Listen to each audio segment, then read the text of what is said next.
Have you ever felt like you're doing everything right, but something still feels off? You organize things, hit your goals, meet deadlines, and yet you go to bed with the sense that you still owe something, not to someone else, to yourself. It's like your day was full, but somehow empty at the same time, like something's missing, but you don't even know what to call it. Psychiatrist Viktor Frankl, who studied meaning in the face of suffering, called this feeling existential emptiness. And he said, no amount of technical efficiency can fill the absence of a lived sense of purpose. The problem is, we've learned to measure our value by productivity. Neuroscientist Andrew Huberman explains that dopamine drives action, but it doesn't bring satisfaction. So you get things done, but you don't feel it.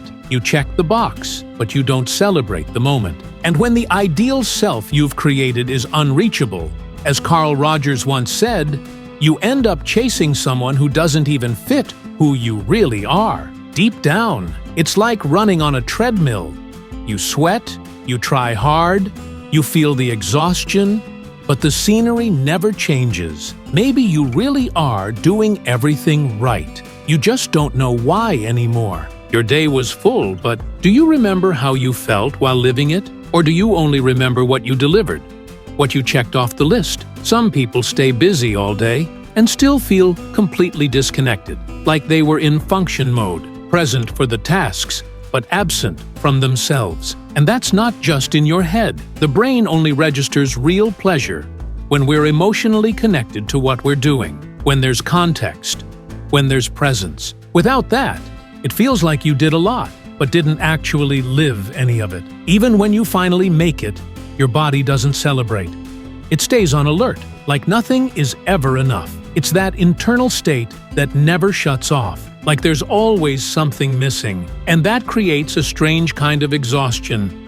You're tired, but not fulfilled, like every achievement gets erased by the next goal on the list. That's where the trap begins. Productivity, which should feel like progress, starts to become anesthesia. You produce to avoid feeling. You rush to avoid pausing. You stay busy so you won't have to face the emptiness. It's like your worth is always on the line, and stopping feels like disappearing. So even pride turns into something that doesn't feel like it's yours. You feel like you haven't done enough, like you still don't deserve it. But maybe the problem isn't how much you do. Maybe it's that you never stop long enough to notice you did it. Sometimes it all starts with something symbolic. Before you check off one more task, breathe 10 seconds, not to be more productive, but to give yourself permission to feel that you were there. And that, as small as it may seem, might just begin to rebuild something you thought was lost. There are moments when effort turns into something else, a subtle way of abandoning yourself. You show up,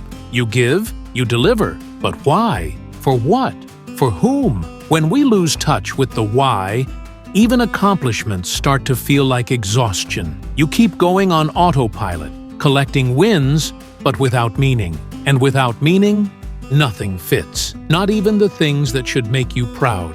A lot of people stay stuck in an old version of themselves, that internal image that keeps whispering, "You're never good enough." Even when you act with excellence, you still feel like you're not enough. And that distorts everything. Because no matter what you do, if deep down you still feel small, no recognition ever sticks. You hear praise, but you don't believe it. You hit your goals, but don't validate yourself. It's like there's an emotional delay between who you are and who you think you are. And that delay sabotages your sense of achievement. There's more. Does what you do today still align with who you are? Or has it just become a routine? Because when what you do no longer reflects your identity, there's no joy in it. No pride, just repetition. It's not just about being busy. It's about no longer seeing yourself in the work. You might be doing everything right, but feel completely out of place in your own life. It's like building a perfect house with skill, effort, care, but on land you never wanted to live on. It's not that you failed in the execution. It's just that maybe you never stopped to ask if you actually wanted to live there. There's something psychologist Carl Rogers once said that I've never been able to forget. Real change begins when we stop trying to be right and start allowing ourselves to be real. Because in the end, true pride doesn't come from how hard you work.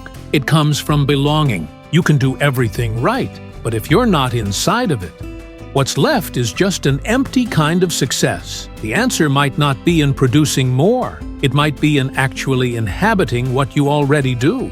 Meaning, as Viktor Frankl said, isn't something we manufacture.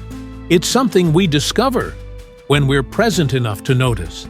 And maybe the biggest mistake isn't what you're doing, but the fact that you never stop to feel that you did it. Pride isn't a trophy. It's a quiet sensation that you lived something that truly reflects who you are. And sometimes, all that's missing is this: to look at yourself and be able to say, gently, I was the one who lived this, and I was present enough to know it. If this video resonated with you, leave a like and subscribe to the channel. Thanks for being here, take care, and stay well.